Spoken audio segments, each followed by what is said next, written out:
going to record to this computer. All right, so what I thought we would do for the review is go over the exam from previous years. So let me, there's my screen. You can see my calendar, going to the dentist tomorrow.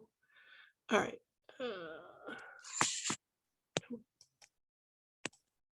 Go away, little thing. There we go. All right. Why are you going to make me log in again?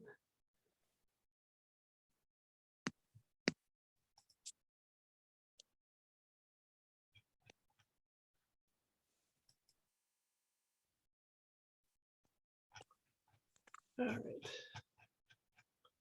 So here's part one from 2 years ago. So I always have a question on the exam like this, where I give you a bunch of chemicals and I ask you whether they're going to react, how they're going to react. Guaranteed 100% there will be a question like this on the exam. You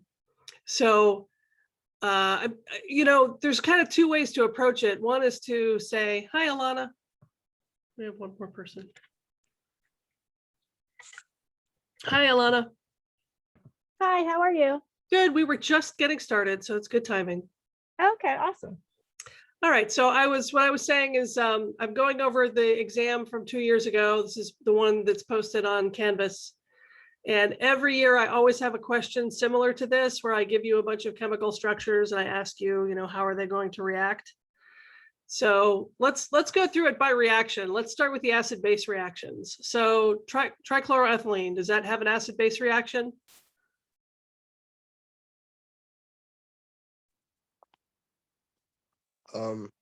I guess it could donate that hydrogen. But that would be a hydrogen bond, but that's not the same thing as an acid-base reaction. For an acid-base reaction, it would have to completely lose that hydrogen, like totally gone. And the chlorines are not going to pick up a hydrogen. So no, there's really no acid-base chemistry. Plus that hydrogen is held pretty tightly, so it's not going to go anywhere. Okay, so 3,3-dichlorobenzidine, any acid-base reaction? Yeah, the nitrogen lone pairs. Right. Both of these nitrogens have lone pair electrons and they could pick up a hydrogen. So this could act as a base. What about chlorpyrifos? Yeah, there's the nitrogen in the ring. Yeah, pretty much anytime you see nitrogen, there's an opportunity for it to act as a base. Anything else going on here in terms of acid-base chemistry? Could you clarify like how like the oxygen's in like a ketone or a carboxylic acid or an alcohol? So a carboxylic acid, you know, is an acid, so that could totally act as an acid and lose the proton.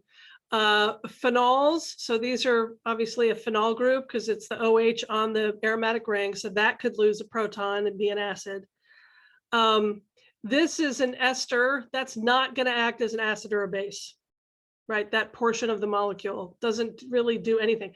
Again, there's a difference between hydrogen bonding, which is kind of like a sharing of protons, and actual acid-base chemistry, which means you either completely give up a proton or you completely adopt a new proton.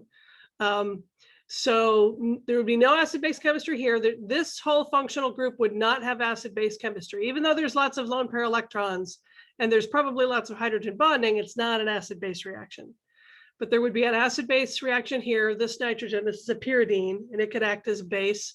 These two are acting as bases. Again, the phenols could be acting as acids. These nitrogens could be acting as bases because they have lone pairs, right?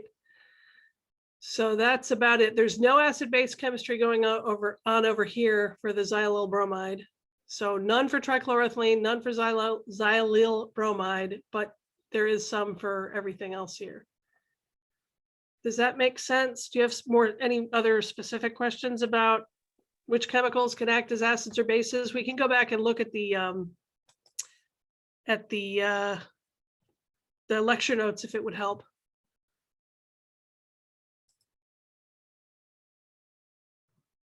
No, I think I'm good. I think that makes sense. Thank Yeah, you. that makes sense. So nucleophilic reactions, trichloroethylene, any nucleophilic reactions there?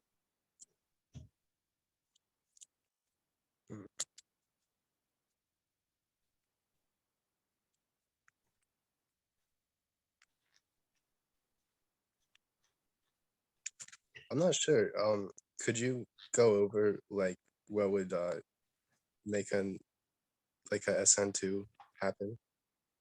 So there's, see, this is the same thing. Let me go back to the, let's see, modules. Somewhere in here, there was a review. Did I not post the review? That would be like me to forget to post the review. Oh, I think it's under reactions, box models, acids and bases, absorption, acids. I think it might actually be in like week 9.5 Where it is. or That shouldn't be it. There was a reactivity summary. I'll have to remember to add that. Okay. So this is why we have reviews, right? Let me pull it up. I think I remember seeing it somewhere.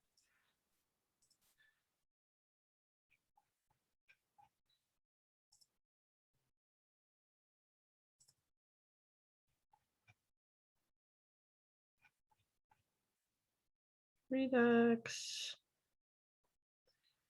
Come on.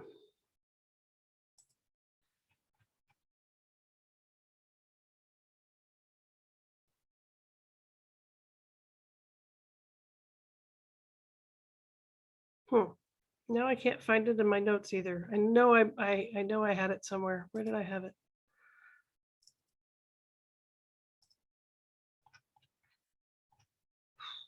Type. It's at the top of week 11.5.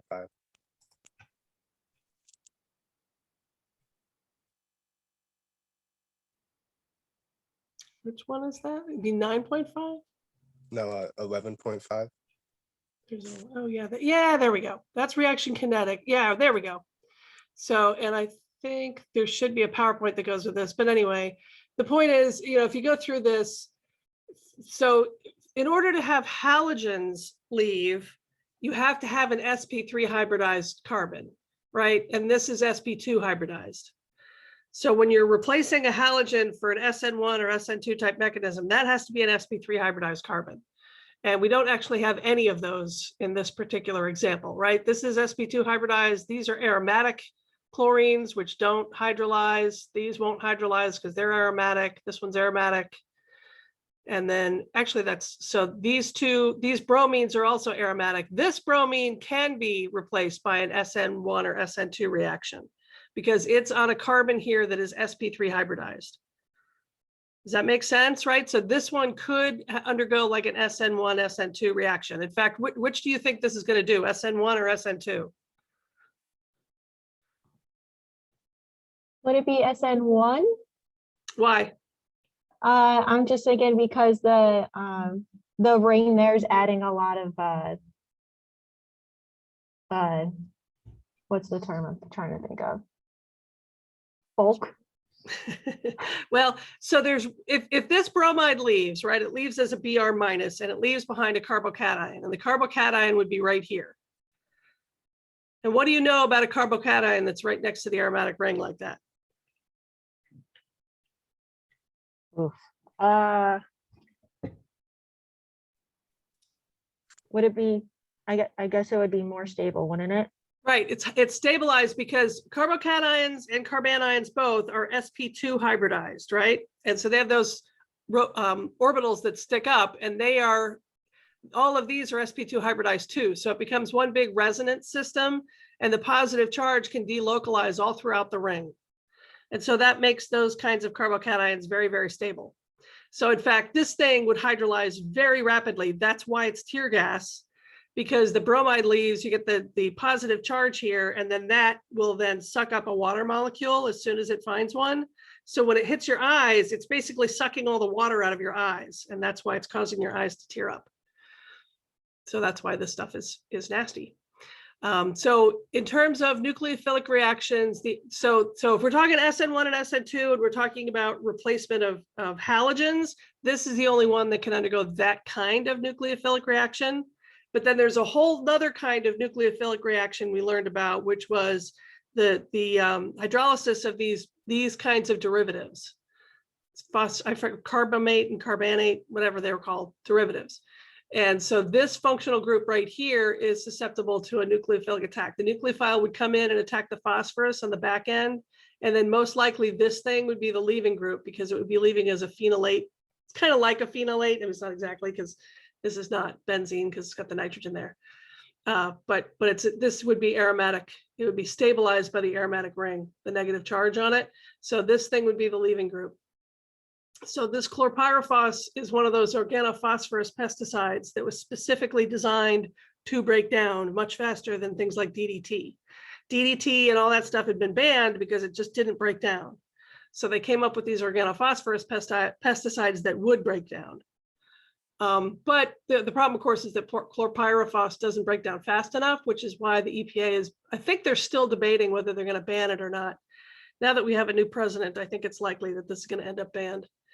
And then so if we're talking about hydrolysis of these carbamate derivatives, do you see any others here that might fall under that category?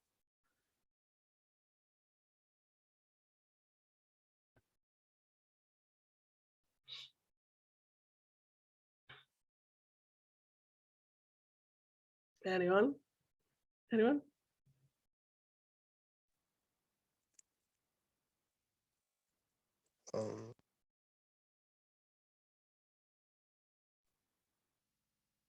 Could you explain like what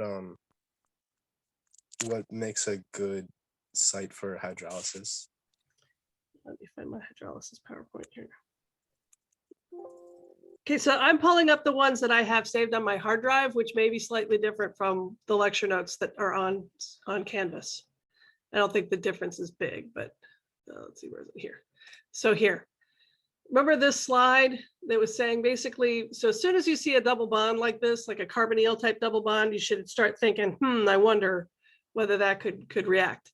And so then the next thing you would do is look for the leaving group over here. And so there's a bunch of different examples of what these things might look like here. So thioesters, lactones, anhydrides, amides, lactams. I mean, I don't expect you to remember the names of all these things, but you're just looking for that double bond. And then next to it, you're looking for a leaving group. So like this could be a good leaving group. This could be a good leaving group. So leaving groups would be things with oxygen or nitrogen, or things where the carbocation would leave as a pretty stable system. So if we're looking back at where are we? Back here you see the double bond and you think, there's a nitrogen and there's an oxygen. So one of these could be a good leaving group. So this thing could probably hydrolyze right here. And here you see the phosphorus and the sulfur double bond. Anytime you see this kind of functional group, you got to think to yourself, that's an organophosphorus pesticide and that could hydrolyze. Does that make sense? We'll do some more examples. What I was going to do is maybe go through, the chemicals that I chose for your homework. I chose very specifically, like some of them hydrolyzed, and I chose them for that reason. So I thought we'd go look at those too. We'll look at all those structures. So in terms of hydrolysis, this is the only one that can undergo SN1, or in fact, it would be SN1, but it could in theory also undergo SN2 hydrolysis here because it's a halogen, a good leaving group on an aliphatic carbon. And then these two here and here, they could hydrolyze. The rest of them are pretty much inert with respect to hydrolysis. There's nothing going on with those. That makes sense. What about like reductive dehalogenation or microbial reduction?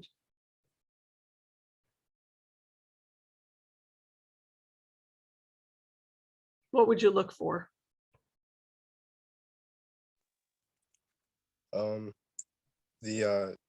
Any like halogens on the aromatic rings?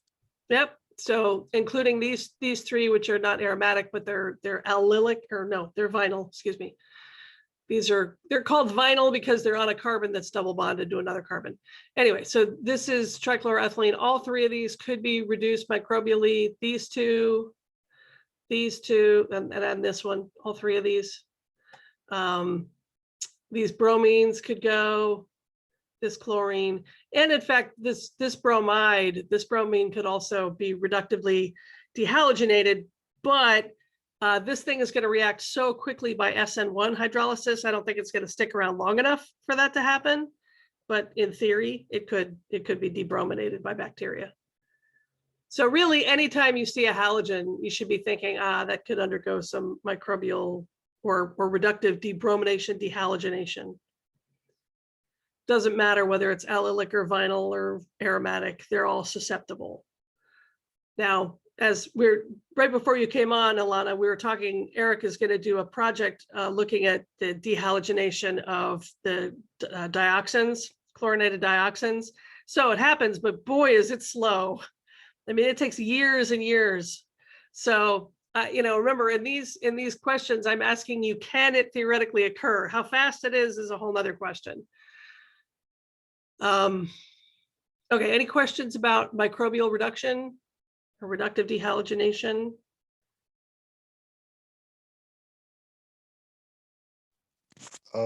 Should we study like which reactions are more likely to happen, like on the homework?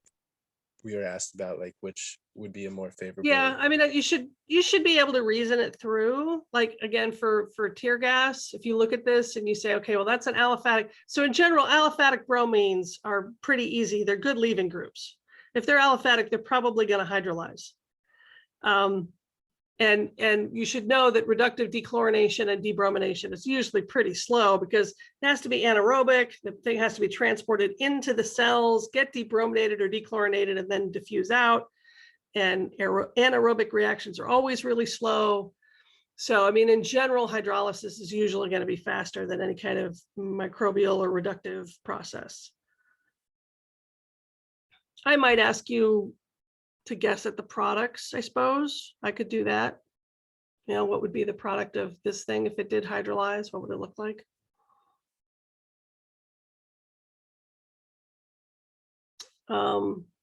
Any other questions about reduction? I tend to ask questions that are pretty similar to the homework in terms of, like one of the homeworks was I gave you a chemical and I said, hey, draw the 4 reaction pathways, the SN2 hydrolysis and the elimination pathway, and then the reductive dehalogenation and the reductive elimination. I could theoretically do that. I tend to ask things that are pretty similar to what was in the homework. What about indirect photolysis?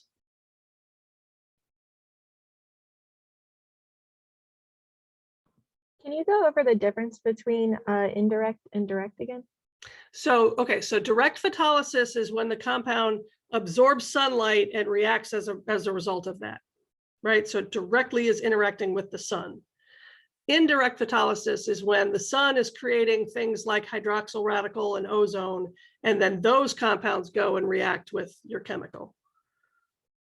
So it actually might be better for us to start with direct photolysis. Which chemicals can undergo direct photolysis?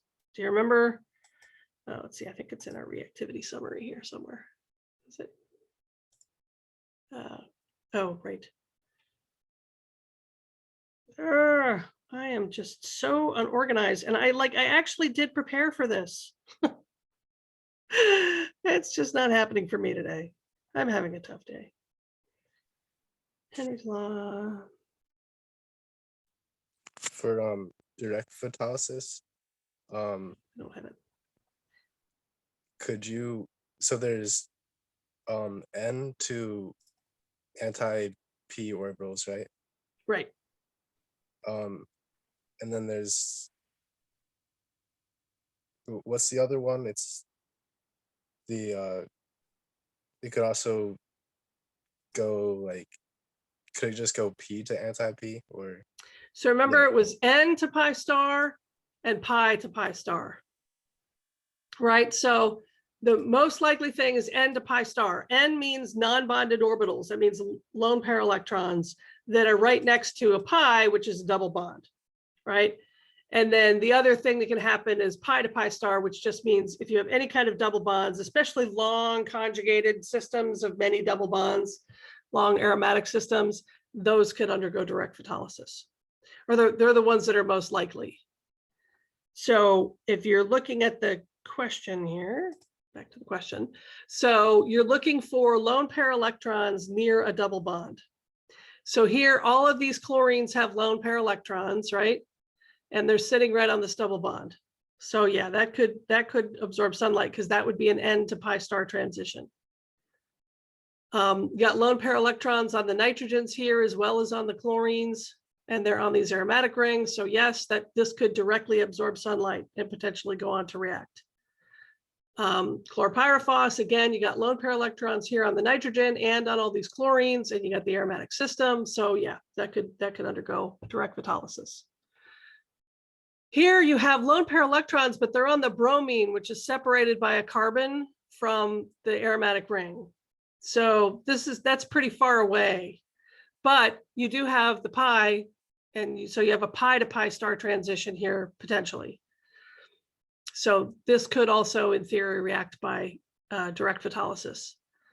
Again, here you got bromines with all these lone pair electrons, plus the oxygens have lone pair electrons, and they're sitting on an aromatic ring, so that could definitely undergo direct photolysis.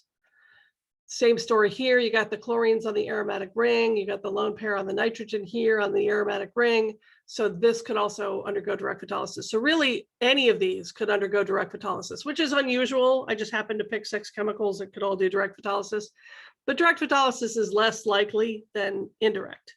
Right? Indirect photolysis just doesn't react with hydroxyl, and almost everything reacts with hydroxyl, right? What's the one thing that would not react with hydroxyl radical? Do you know?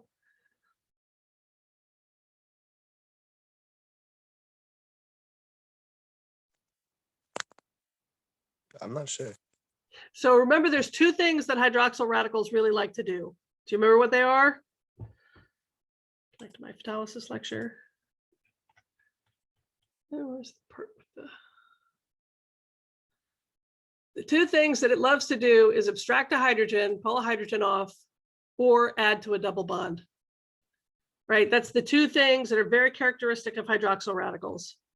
So basically anything that has a hydrogen that can be pulled off or that has a double bond can react with hydroxyl radical, which is almost everything, right? So the only things that wouldn't react by indirect photolysis would be things like Freon 12, which is all just fluorine and chlorine. There's no double bonds, there's no hydrogens. They're just not, it's just not going to be reactive with hydroxyl. So anything that has double bonds and any kind of hydrogens sticking out. So this hydrogen could be abstracted. You have to remember that there are hydrogens here, right? Even though you're not seeing them, they're not explicitly drawn, but each of these empty positions has a hydrogen. So this dichlorobenzene could react. There's a hydrogen sticking out here, plus there's the hydrogens over here, and there's 2 hydrogens on either of these. So this has lots of hydrogens. This could react by indirect photolysis. Again, there's hydrogens on all of these positions, plus there's 3 of them here on the terminal methyl group. So this will react. This has got lots of hydrogens on the methyl groups, plus it's got 1 here and 1 here. And then this has got a whole ton of hydrogens. Again, they're not explicitly drawn here, but you should know that they are there. And so all of these things have either, well, I think they all have double bonds, and they all have hydrogens that can be abstracted. So all of them would react by indirect photolysis. Most chemicals will react. There's only, like I said, like freons and strange things like that. Like, so let's say if this was pentachloroethylene instead of trichloroethylene, so that there was a chlorine here instead of a hydrogen, that would mean that it has no chlorines, but it would still have the double bond. So could in theory react. Yeah, what else? Trying to think of anything. What cannot react? It's mostly just the freons. For direct photolysis, could like trichloroethylene do pi to pi star? Yes. but it's probably more likely to do the N to pi star, because when you look at the molecular orbital diagram, you got the regular, the pi with the electrons in it, the pi, then the N, and then the pi star. And the electrons are going to make the easiest transition from the highest occupied molecular orbital to the lowest unoccupied molecular orbital, right? The HOMO to the LOMO. And whenever there's an unbonded N orbital, that's always going to be the HOMO, the highest occupied molecular orbital. Okay, so basically, like N to pi star is favored over pi to pi star, but if it has a double bond, it could do pi to pi star. Yes. Yeah. So let me look at the, yeah, so here's our chemicals, remember? So here's homework, the first bunch of homeworks: DDT, ethyl acetate, vinyl pyridine, acetaminophen, atrazine. And these were chosen mostly because they're pretty much unreactive. I mean, there's some reactions going on here. So let's look at DDT.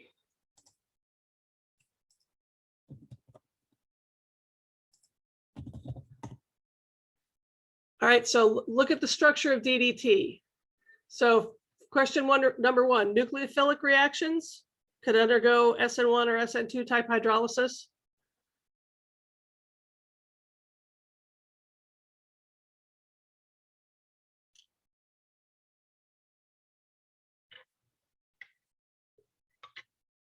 Are there any good leaving groups that are on an sp3 hybridized carbon?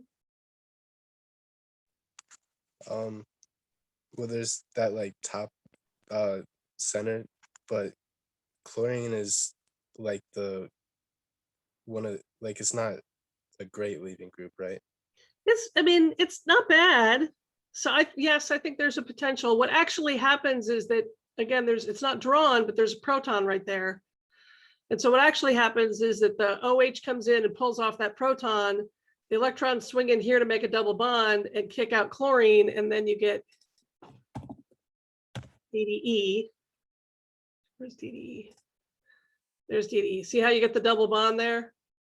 But yes, so this can definitely undergo a nucleophilic type of hydrolysis. It could, in theory, be an SN2 type where the reaction comes in here.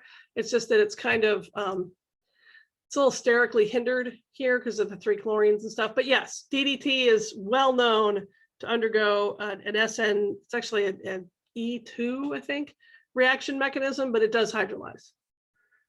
So that's possible. And so, and the way you know that is that it has these chlorines that are on an sp3 hybridized carbon. And again, I'm not asking you how fast it will happen. I'm just asking you, is it possible? So DDT, yes, can undergo an SN2 type hydrolysis. Does it have any acid-base chemistry?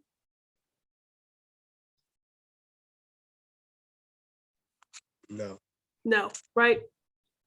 Basically, you look for oxygen and nitrogen. And if you find nitrogen, it's almost a gimme that it's going to act as a base. If you find oxygen, then you have to think of it a little bit more and ask, well, is that particular oxygen, does it have a proton that it could give up? But it doesn't have either. So no acid-base chemistry, some nucleophilic reactions. What about reductive dechlorination? It could definitely do that. Yeah. In fact, that's one of the things that happens to DDT. I think it forms DDD or something. I forget what the product is, but anyway, yeah, totally. And then what was the other one? Okay, direct photolysis. It could also do that. Yeah, because again, lone pair electrons on these chlorines and they're right next to aromatic rings. So yes. What about indirect photolysis? Yeah, it could do it. Yep, because it has aromatic rings and it's also got the hydrogens here and here and here. And there's one here. So yeah, this, you know, DDT reacts pretty rapidly in the environment to form DDE. And then this stuff is actually pretty persistent because it doesn't do much else. You know, both direct and indirect photolysis are great, except you got to be in the gas phase. And most of DDT is never going to get that far because it's pretty large, high hydrophobic, high molecular weight, doesn't really volatilize too much. Okay, another good chemical.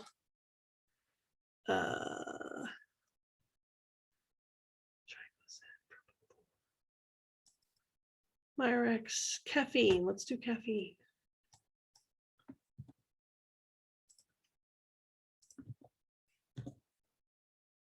Caffeine, acid-base chemistry.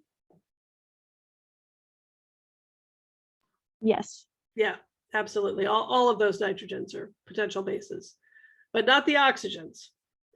Let's see, what was the other one? Nucleophilic reactions.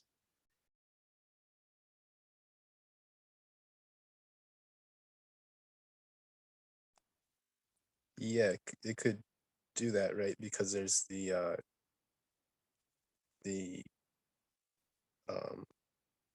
Here and here, right? that group. Potentially also here. So this is a little tricky. I mean, I would actually kind of, I think both answers are kind of right here. That yes, in theory, you could have a hydrolysis reaction right here and you would open the ring. But in practice, it's pretty sterically hindered and that ring is pretty stable. So I doubt that it would happen at any kind of a meaningful rate. In fact, caffeine pretty much just travels right through your body and goes straight to the wastewater treatment plant and doesn't really do much. And people use caffeine as a tracer for wastewater all the time because it's pretty stable. So I think actually kind of both answers are correct in that case. Let's see. Let's see. So reductive dehalogenation, obviously not. There are no halogens here. Direct photolysis.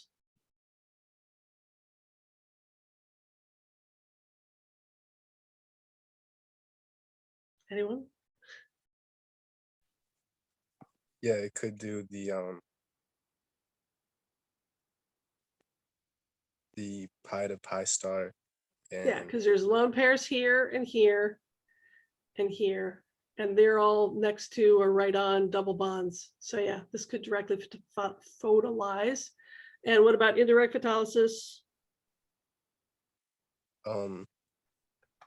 yeah, it could add to a double bond or steal a hydrogen. Right, and you have to remember these methyl groups have 3 hydrogens each, right? So there's lots of hydrogens sticking out here. There's double bonds. So yeah, that totally reacts. That's another good one. So I had a chemical for the acid base homework that was Okay. it was sort of like caffeine, where it had those two ketone groups and then there was a nitrogen in the middle of them, but instead of having a tertiary amine for the nitrogen, it was secondary and it had a hydrogen on it. And I was thinking, would it be possible that like those Is that you? Yeah. Yeah, phenytoin. So would it be possible that those oxygens made so much electronegativity that hydrogen was actually like acidic?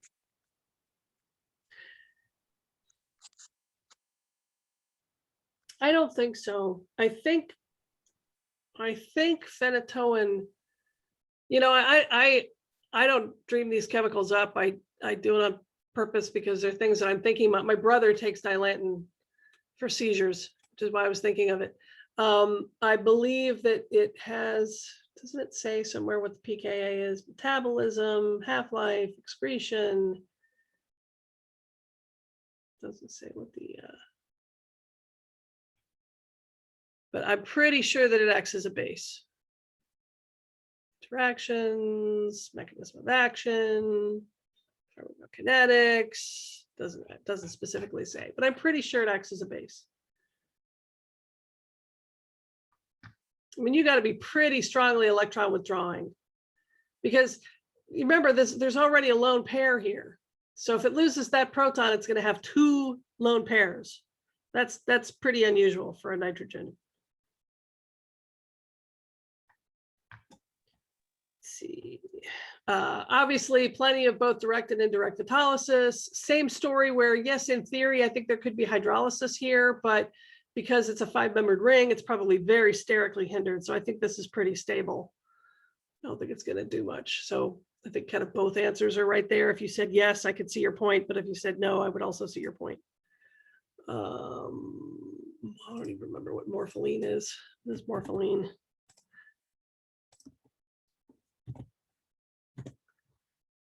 Okay, so this is morpholine. So again, lone pair electrons here, so that nitrogen can act as a base. Definitely no reductive dechlorination or debromination because there's no halogens on it. Hydrolysis, no, because none of these are double bonded. So they're not going to be great leaving groups. So no hydrolysis. Definitely indirect photolysis, but probably not direct photolysis because there's no double bonds. There's no pi to pi star or n to pi star transition. So I would say no on the direct photolysis, but definitely the indirect photolysis. Does that make sense? Yeah, that makes sense. You Yes, guys it have makes any chemicals you want me to do? I'm just going through our homeworks.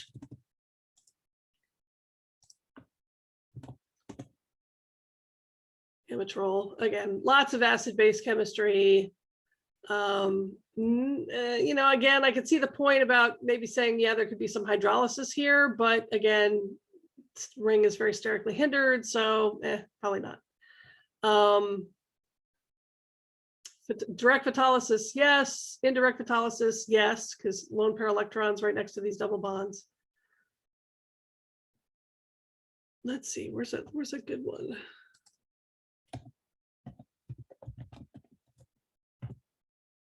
Here's glyphosate, it's a pesticide. Could have some hydrolysis here, although, you know, the leaving groups would probably be these OH groups, and then they would just replace themselves with other OH groups, so not very interesting. This is going to act as an acid because this is a carboxylic acid, right? So that proton could be lost, but then you could also pick up a proton here. So could be a zwitterion, I'm not really sure. I have to look up. I'm pretty sure that it is aminophosphonic analog of the natural amino acid glycine, different ionic states depending on pH, a series of zwitterions. Yeah, so a series of zwitterions, and this is showing you sort of at neutral pH here. You're going to be, this will be negatively charged. You'll lose that proton, but you'll gain a proton over here, and these will be negatively charged. So it's got a net -2 charge here. So it's complicated, but yeah, lots of acid-base chemistry. And there could be hydrolysis at the carboxyl group, right? Well, again, if you're talking about reaction with a water molecule, you're just going to replace this with another water molecule so that the structure wouldn't actually change. The product wouldn't be any different from the starting material. So in that case, I think technically that you wouldn't consider that hydrolysis because the product hasn't changed. If the nitrogen was right next to the carboxyl group and there wasn't that carbon space in between it, would it be different? Yeah, the nitrogen, if this carbon was missing, yeah, then this whole thing could be the leaving group. And I think it's possible you could hydrolyze here and have this part be the leaving group. Well, but that's a carbon, so it's probably not a very good leaving group. So yeah, probably not.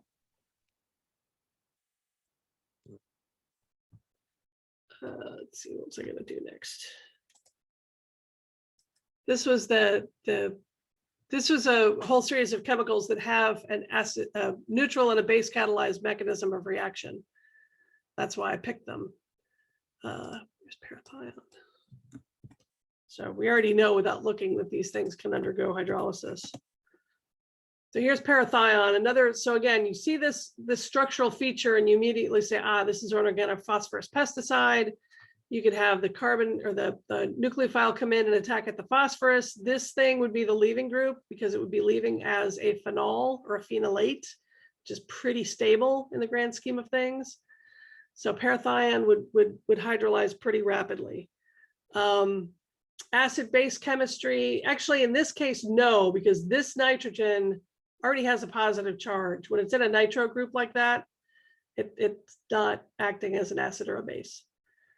So no acid-base chemistry, definitely hydrolysis, no reductive dehalogenation because there aren't any halogens. But definitely lots of both direct and indirect photolysis, because there's lots of hydrogens and double bonds, and there's also lone pair electrons here that are right on the aromatic system. So yeah, definitely both direct and indirect photolysis. You want me to keep going, or do you kind of get the point, or?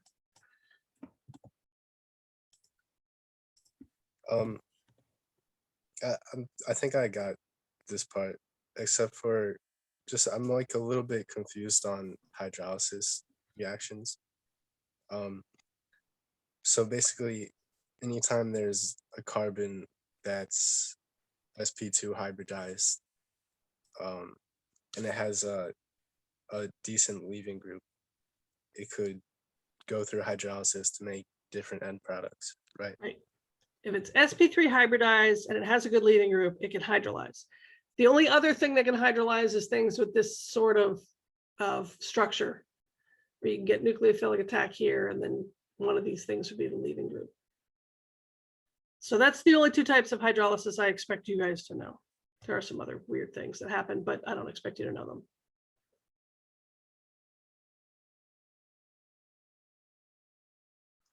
All right. So as long as you're feeling comfortable with that part of the exam,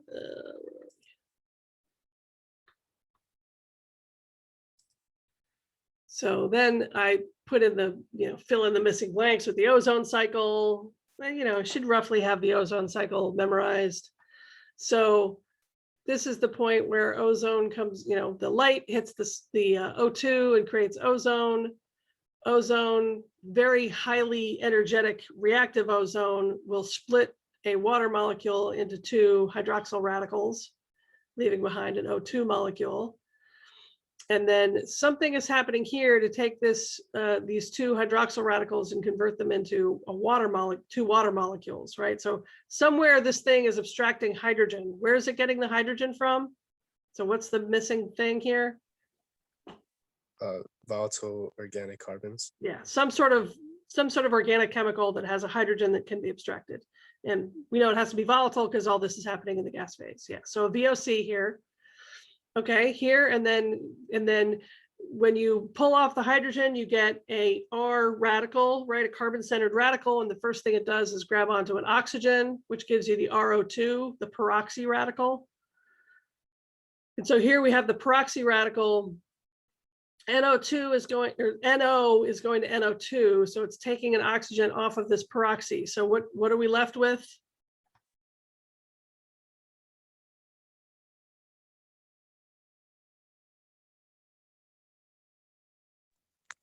An RO radical. Right.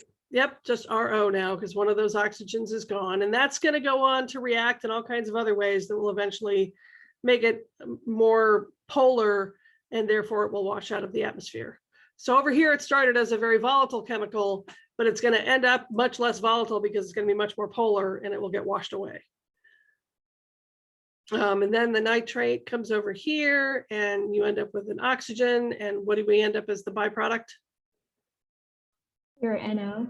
Right, NO. So this is, I mean, you don't even have to really know the ozone cycle. All you have to do is do the math. Okay, we had, we have to put on, we're missing two hydrogens. Where did they come from? And here we let's see, we picked up an oxygen and it must have come from here. So the math means you must have an RO here. So I think this is pretty straightforward. I could ask you things like, well, like one year I asked the question, explain why there's not a direct one-to-one relationship between hydroxyl radical concentrations and ozone concentrations in the atmosphere. Ozone goes up, but HO doesn't necessarily go up by the same amount or at all. Could go the other direction. There's no relationship between the two. I could ask you to explain why that is. I like that question. I've asked it before.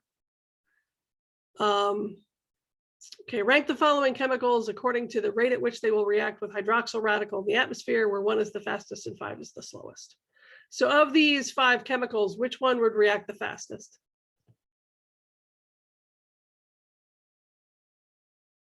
Remember, there's 2 things that hydroxide likes to do, or hydroxyl likes to do? I would guess 1,3-butadiene. Right, because what's going to happen to 1,3-butadiene? The hydroxyl radical is going to do what? It could abstract hydrogens or add to the double bond.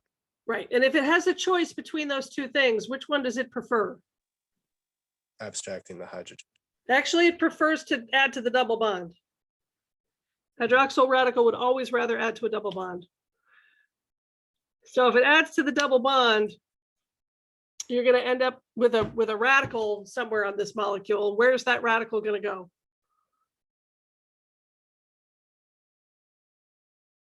Where does the OH go? And then where does the radical end up?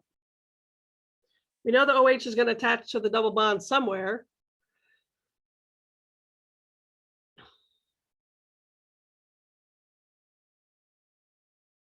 If the OH attacks here on the second carbon, then the radical would be over here. And what kind of radical would that be? Primary? Right. And are primary radicals particularly stable? No. No. But if the hydroxyl adds right here, then we get the radical on the second carbon. And that second carbon, you know, once you have a radical, it becomes sp2 hybridized. I mean, it's already sp2 hybridized, but this would be an sp2 hybridized radical, and there's a double bond over here. And so what happens?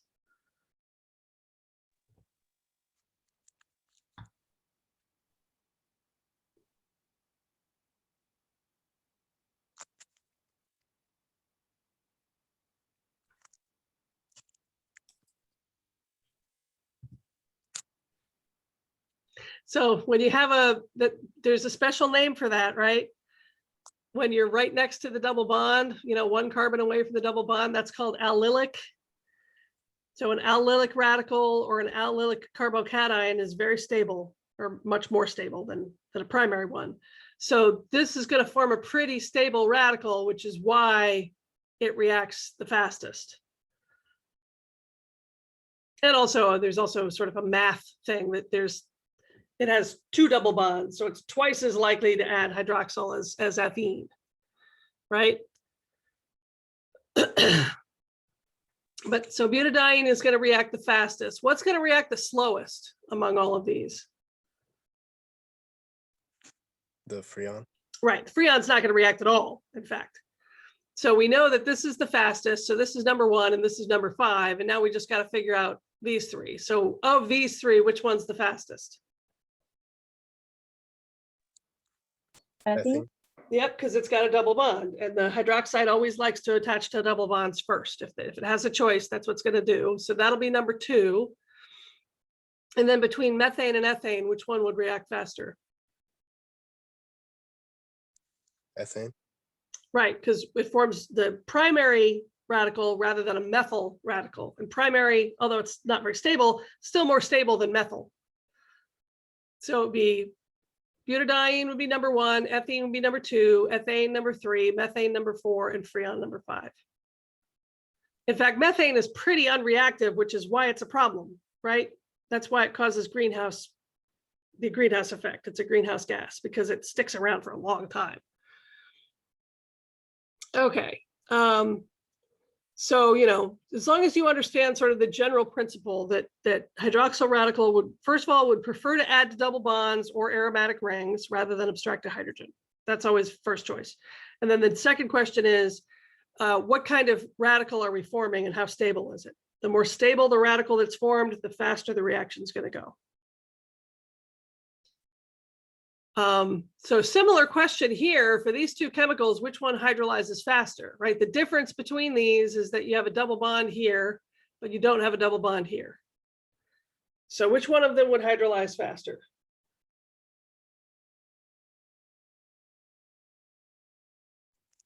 The one with the double bond.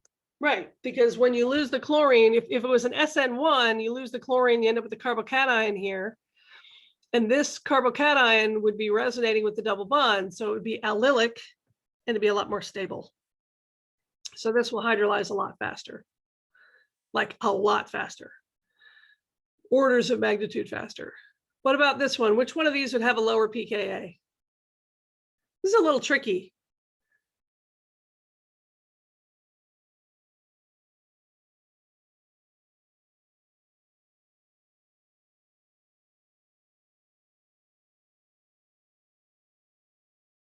So if there was no nitro group at all, just pretend the nitro groups weren't there, which one would have a lower pKa?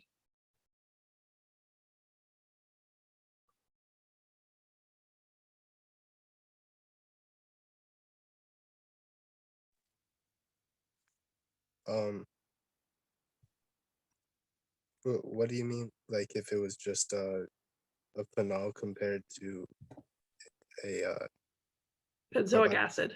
Yep. Which one would be? Which one would lose its proton first? Which one has the lower pKa? Do you remember what the pKa of the unsubstituted phenol is? We would have talked about it when we were talking about the what's the stupid equation called? The Hammett constants and the Hammett equation. I don't remember the pKa, but it would be the carboxylic, the benzoic acid would have the lower pKa. Right. This is, I forget, this is down around 7 somewhere, I think. And I just know for phenol, it's 9.9. So then the question is, how big of a difference do the nitro groups make? Do they make a huge difference or kind of a small difference? I'm about to embarrass myself because I don't know the answer. This is a bad question if I don't know the answer. I think the carboxylic acid is still going to have a lower pKa. Because even though the nitro group is making a big difference here, it's not, it's not 3 or 4 orders of magnitude where it would get it down to the place where it's similar to benzoic acid. Yeah. And isn't it like the closer that the electron withdrawing group is, the more acidity it will give to the overall molecule, right? Well, it depends, it depends on resonance too. And the nitro group has a lot of resonance. And right in the ortho and the para is where it has most resonance. And in the meta position, you don't get to resonate as much. So it's a very tricky question. Probably not a very fair one. I don't think I would ask this one again. But the general idea is you should know that nitro groups are strongly electron withdrawing. So like if you had, if I gave you this nitro compound, or let's say I gave you this. So this is para-nitrophenol, and right next to it, I had para-chlorophenol. Which one would have a lower pKa? The para-nitrophenol. Right, because nitro is like the strongest electron withdrawing group there is. And then if I gave you para-chlorophenol versus para-methylphenol, which one would have a lower pKa? Para-chlorophenol. Right, because chlorines are electron withdrawing. What do methyl groups do? They're donating. Right, weak, but they donate. So, I don't expect you to have memorized the exact order of things, but you should know that alkyl groups push electron density, and halides and nitro groups withdraw electron density, and that the nitro groups are some of the strongest electron withdrawers that there are. Which one of these is a stronger nucleophile? I think the hydrogen sulfide. Do you agree with that, Alana? Yes. Okay. Yep. So sulfur is generally a better nucleophile than oxygen. Which one of these absorbs more sunlight?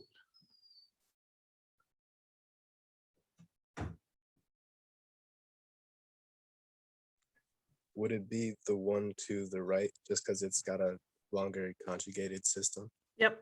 Yeah. Which one has a more favorable redox potential here?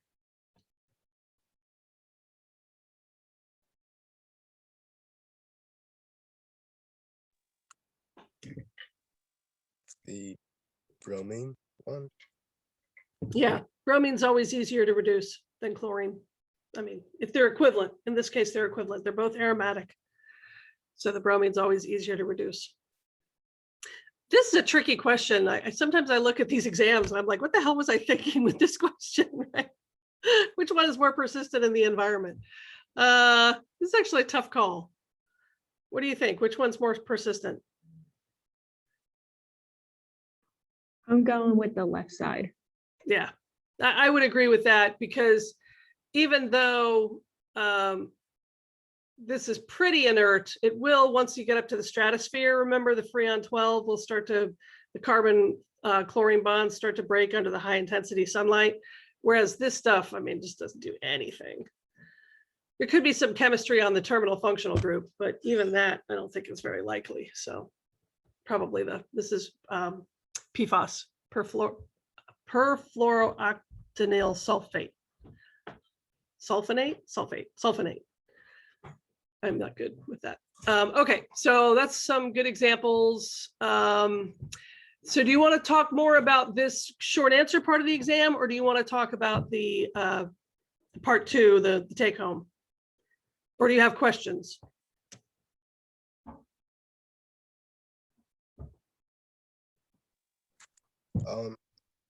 I think like I'd rather go over more like short answer, like conceptual type Okay. stuff. All right. If you were me, what would you ask you on the exam?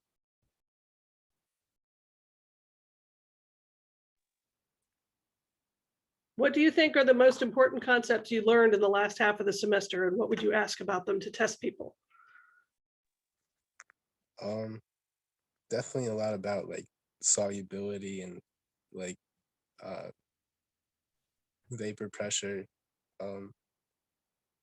like that kind of stuff that we were doing in the beginning, just how like all those relationships work. Do I have the midterm up on here? I have the quiz. Let me see if I can pull up a midterm from previous years. So I could ask you, some of the questions that I asked on the midterm, the first one that everybody bombed. I could ask you questions like, which of these chemicals has a higher Henry's law constant? Right? And show you two chemicals and make you choose. I could, do the kind of thing I think I did on the midterm where I said, let's see, that's midterm 2.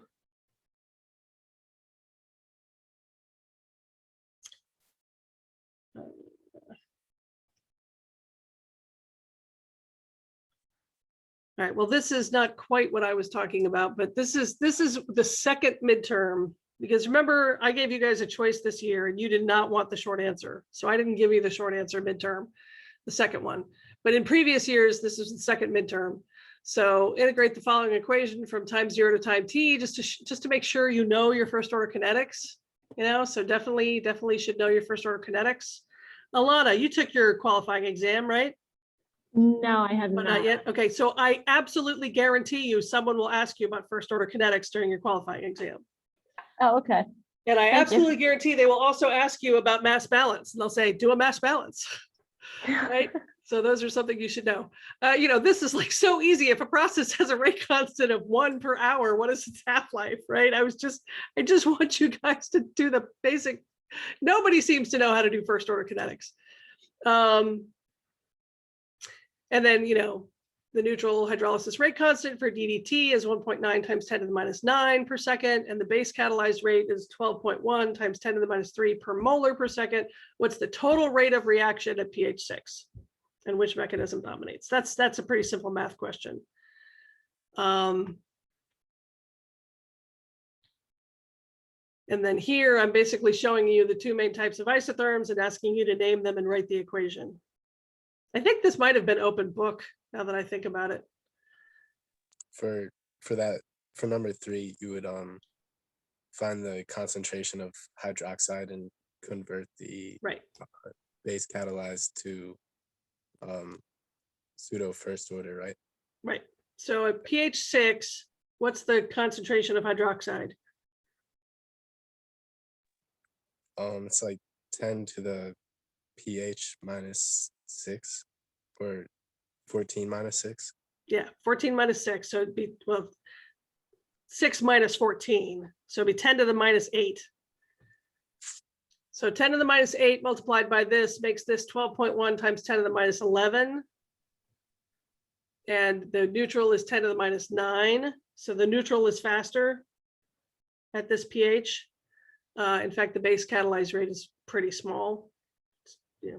Well, I mean, I get it's 12.1. So 12.1 times 10 to the minus 11 is 1.2 times 10 to the minus 10. So it's an order of magnitude slower. It's about a tenth of this, because this is times 10 to the minus 9. But yeah, the whole idea is just understanding that a second order rate constant for a base catalyzed reaction means you have to multiply by the concentration of hydroxide, and then you can add to the neutral mechanism and have an overall rate constant.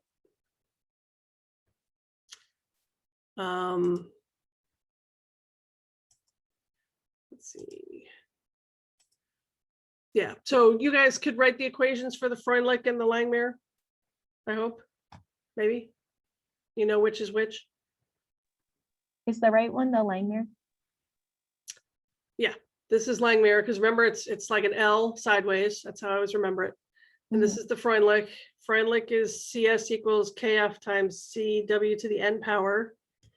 And then this would be CS equals, what is it? CS equals CW times KL times, or CS max times KL over 1 plus CS times KL or something like that. I can't remember. Like I said, I think this was open book. So you don't have to remember the exact equation. You can just write it down. Okay, which one of these, so of each vertical pair, which one has a lower pKa? So that's getting at the pKa thing. Hopefully you could do that. Take a look at that. If any of that is unclear to you, let me know.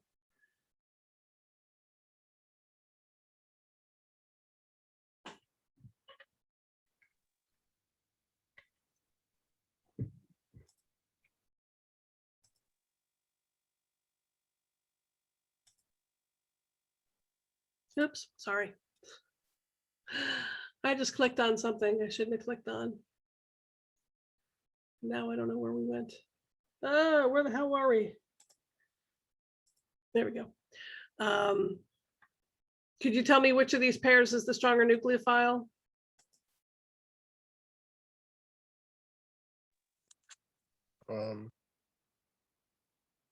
Would chlorine be the stronger nucleophile than bromine?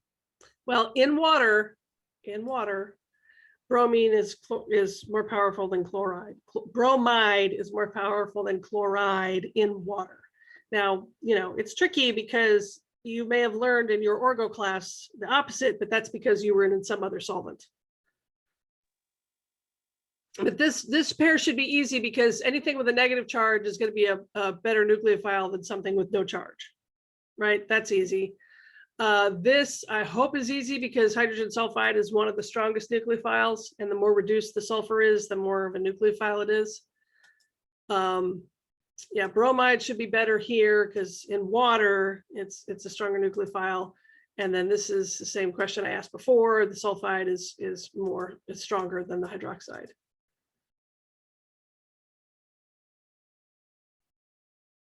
These are some good questions. I should have asked one of these. This is so easy. About, you know, what happens to DMDT at steady state? You guys know that, right? Nothing. 0, right? It's equal to 0. Why is KOC usually less than KOW for most organic chemicals? See, you can see I gave you a lot more space for this one. This is the one you actually have to think about a little bit. Would that be because of the surface area of the organic content? I think when we're thinking of KOC, we're usually thinking of the organic carbon as being essentially a liquid. Okay.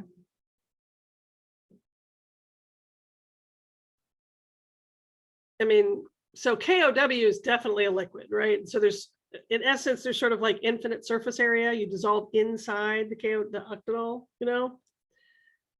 Yeah, so my thought here was that organic carbon usually has all those weird oxygen functional groups. And so overall, it's a little bit more polar than KOW or octanol, which is just straight chain with a OH group on it. Organic carbon usually has all those carboxylic acid functional groups. And so generally it's a little bit more polar. And so if you're talking about a non-polar organic chemical, it's going to have a higher KOW than a KOC. That was my thinking with that question. What about for elemental carbon? So elemental carbon is a really good sorbent for things that are planar, like some of the planar PCBs or PAHs. Yeah, I wouldn't ask you a question about the difference between elemental carbon and organic carbon because that would be cruel. Who knows what the difference is? You'd have to measure it.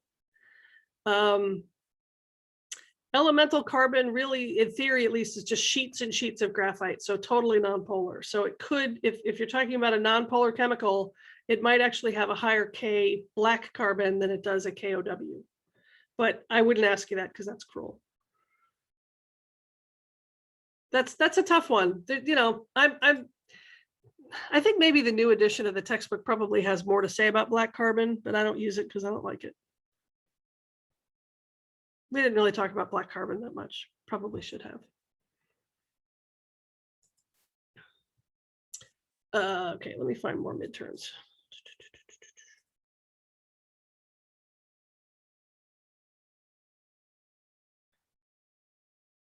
Exam 1, exam 2. Is this any good?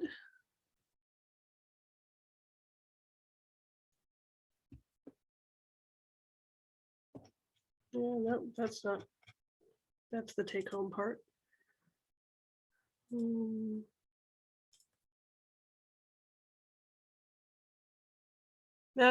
again, that's more of a take-home.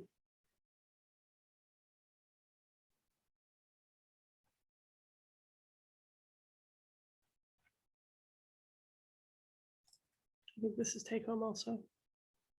Oh, okay. So here's a similar one asking about questions about chemicals.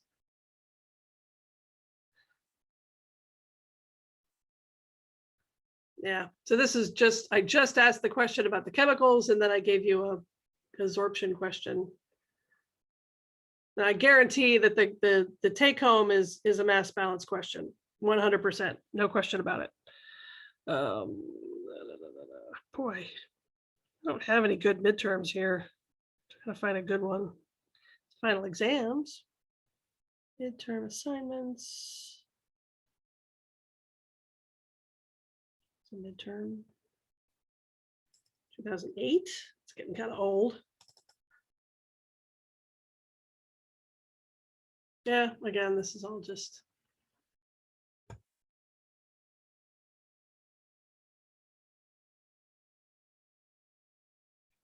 Maybe I should look at my quizzes.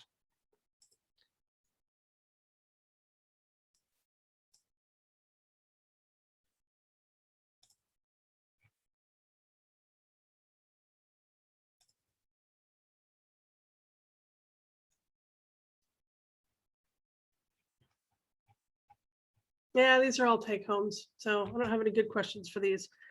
Let me look at some final exams. Got to be careful because I recycled a couple of the questions.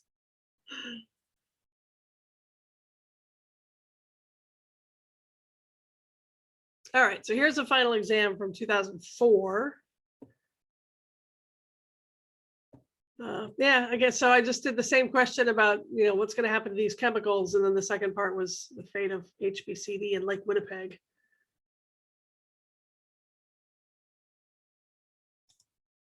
So, yeah.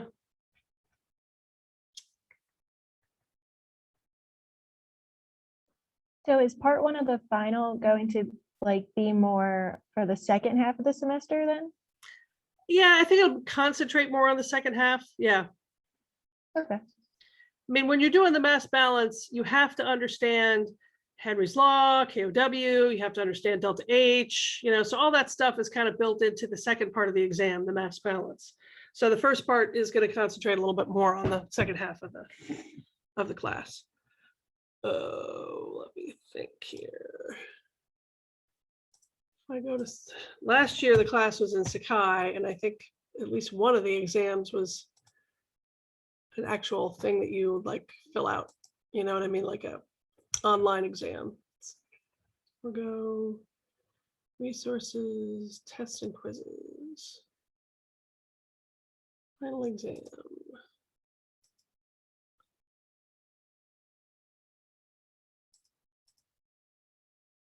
All right. So yeah, so I had to do a same question, but I had to do it in the form of a multiple choice. So hydroxychloroquine, you know, it was on my mind, right? Trump was all talking about hydroxychloroquine. So I made it one of the chemicals. Remdesivir, which is another thing that actually might have been a good therapy for COVID, nobody knows. Triclosan, so chemicals, what reactions do they undergo? And then of the chemicals in question one, which one absorbs the most sunlight? Okay, which one's a better nucleophile? Ozone concentrations in the troposphere are directly correlated with hydroxyl radical concentrations. That's false. Nitro groups are strongly electron donating, while methyl groups are weakly electron withdrawing. That's false. It's flipped, right? Nitro groups are strongly electron withdrawing. Methyl groups are weakly donating. Electron withdrawing groups on the aromatic ring will lower the pKa of phenol. That's true, right?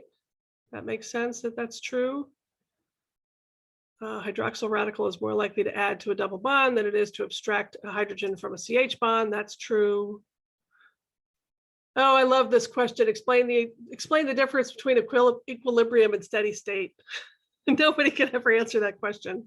That's another good one you're going to get on your qualifying exam. What's the difference between equilibrium and steady state? So those are the kinds of questions. I'm trying to think of what other good questions could I ask? I really don't want to give anything away. Yeah, first order kinetics, absorption isotherms. Yeah. Let's see, what else did we do? Photolysis, redox, hydrolysis, thermodynamics and kinetics. Yeah, it's really not that much to cover. I mean, the class went by so fast. Do you have any specific specific questions? Do you want me to talk about the mass balance part of the exam? I mean, you two are both doing quite well. I think you understand the whole mass balance concept. You understand how to adjust equilibrium constants and rate constants for temperature. You understand how to adjust equilibrium constants for salinity. You know, I think you guys are both doing really well. As usual, it's the students who are doing fine that come to the review, and the students who really could profit from the review don't come to the review. I do have a question about the take-home portion. Okay. So in it, you ask us to find the fraction of the chemical in the settling, or the settling, volatilizing, and then being flushed out. But then you also asked what fraction hydrolyzes. Hydrolyzes, thank you. Right. How exactly do we do that? I'm a bit confused. So in the, like on the midterm, when you did the mass, it wasn't really mass balance. So that the midterm, remember we were doing, it was the crock pot question about the water versus the grease versus the air, right? Mm-hmm. That was a static system. There's no flow. It was just at equilibrium. That's different from where we are here. So like when you were calculating how much settles to the bottom, I'm not asking you how much is absorbed to the particles. That's a different question. I'm asking you how much settles to the bottom. You see what I mean? So this is not about equilibrium. This is about kinetics. So really what you're trying to do is figure out what are the rate constants for these four processes. And then the rate constants are what is going to tell you the proportion of the chemical that undergoes each of those processes. So it's not a fraction of mass, it's a rate constant. Does that make Okay. sense? Yeah, no, that makes more sense because initially I thought of it as actually getting like the fraction that's on the particles. Right. So that's only, But then, you do have to figure that out along the way, mhm. but then you have to translate that into a rate constant. Okay, so that's what you're looking for is the rate constant Right. then. Okay, that makes so much more sense then. Okay, thank you. I realized I spelled trichlorobenzene wrong, but anyway. I like this exam because it's like, it's a real example. This is Barnegat Bay. This is like a real thing. I'm not making this up. This is what really happens. Yeah, I actually read Tom's River last Yeah, it's a summer, great was book. it? Yeah, very interesting and also just kind of aggravating at the same time. Yeah, I know. Well, anytime you read anything about the environment, it's very aggravating. Mm-hmm. But yeah, let's see, any other questions? I tried to give you everything you need. I don't think you really need to go searching anywhere else. And the one thing I didn't give you is the delta H terms, right? You're gonna have to figure those out for yourself. Mm-hmm. Okay, and so the we're only doing the rate for hydrolysis for the dichloroethane, right? Not the trichlorobenzene, Right. I mean, if I because that shouldn't really. trichlorobenzene is not hydrolyzing because those chlorines are aromatic chlorines. They can't hydrolyze. So yeah. Okay, thank you.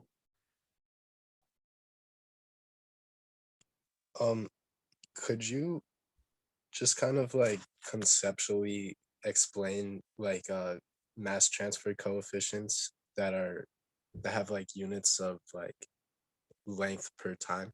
Yeah. So like here, this equation, VAW is a velocity. That's why it has a V, and it's got units of something like meters per day, right? So if let me pull up a spreadsheet here. So if VAW is in units of meters per day, right? And then you want to know, you want to turn that into so this is the mass transfer coefficient for volatilization. That bigger. All right, so that's your mass transfer coefficient for volatilization, right? And then if you want to know, where's my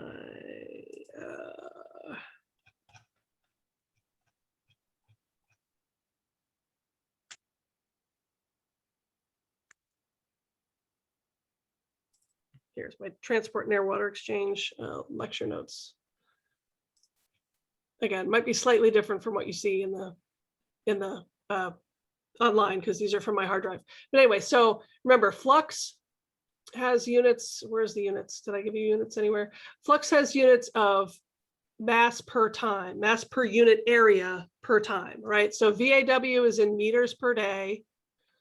Can I draw on this?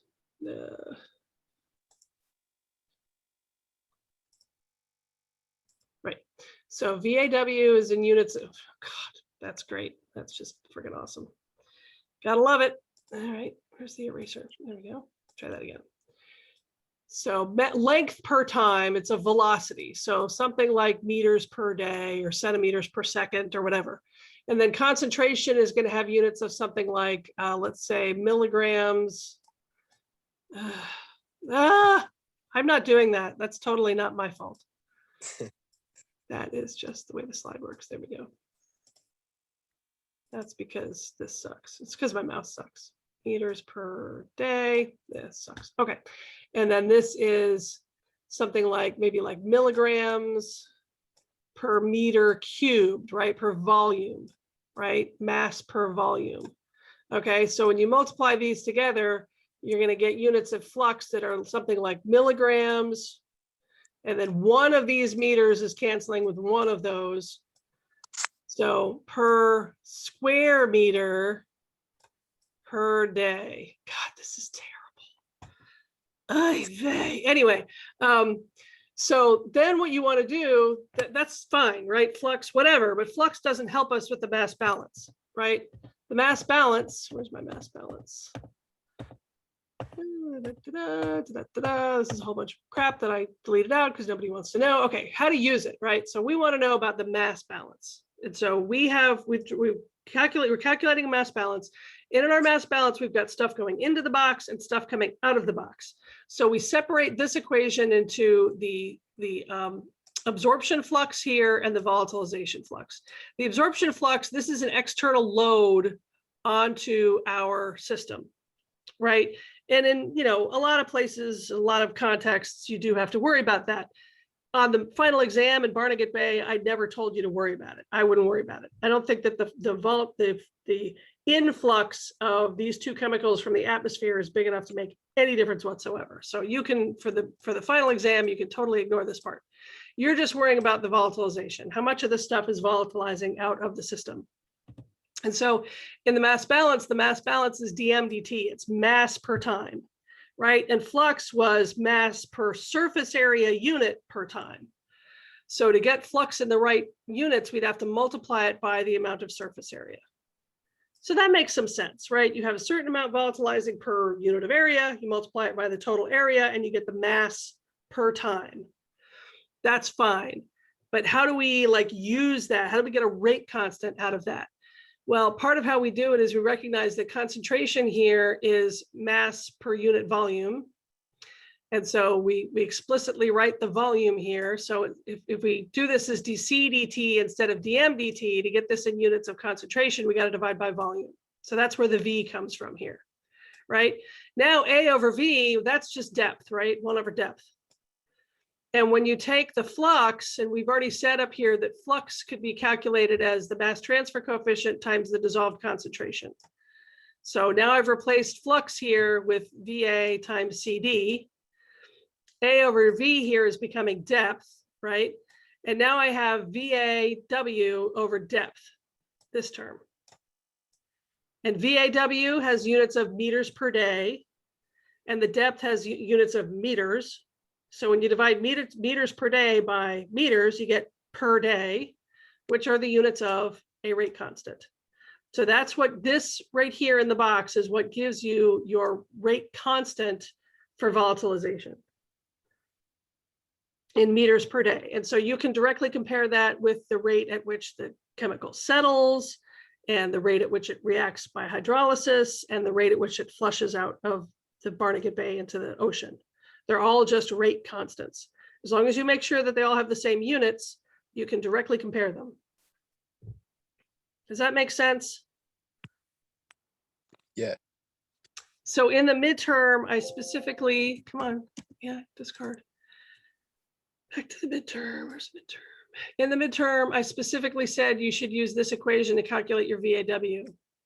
And that's because on the, I guess it was the second quiz, I told you to just assume 1 meter per day. Well, that's actually not a very good assumption. It's fine if you have a big hydrophobic chemical, but when you have something small and not terrifically hydrophobic, like the, what is it? What is the chemical we're doing here? I forget. 1,2-dichloroethane, it's not a great assumption. So I'm making you calculate it now. But VA and VW are given right here. Right, so they're already in here. There, so that's given. So the VA and VW are given. Henry's law constant, you can look up for your chemical. I guess I didn't give you that. You do have to look those things up.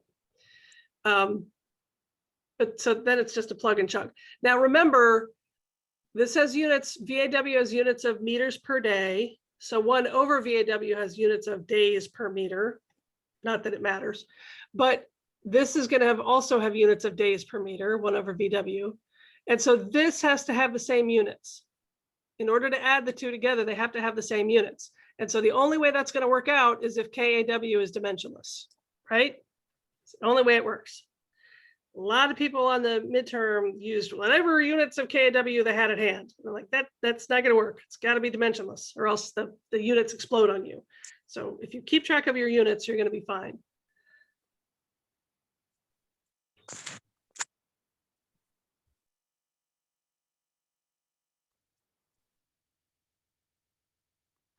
I And have so to the go same. to another meeting, Okay. but I would just like to say thank you so much for this. This was very helpful. You're welcome. Good luck. You know, if you have other questions, just send me an email. All right, will do. Thank you. Take You're care. welcome. Bye. So Eric, do you Bye. have any other last questions? Not that I could think of right now. Okay, well, I'll stay on until 5 o'clock. So if you do think of something, give the exam a try. And if you have trouble, you can always ask questions, but you're going to be fine. Yeah. Thank you for this, though. It was helpful. You're welcome. You're welcome. Are you gonna put the recording of this up? Yes, it should be recording directly to my hard drive, and I haven't actually done that before, but I think that will go pretty quickly. When I record it to the cloud, it usually takes like 24 hours for it to be ready. I hope that when I do it directly to my hard drive, it will be ready faster and I'll be able to post it. As soon as I can, I will post it.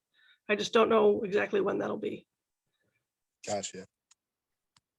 All right. Well, To stop have a nice recording. day.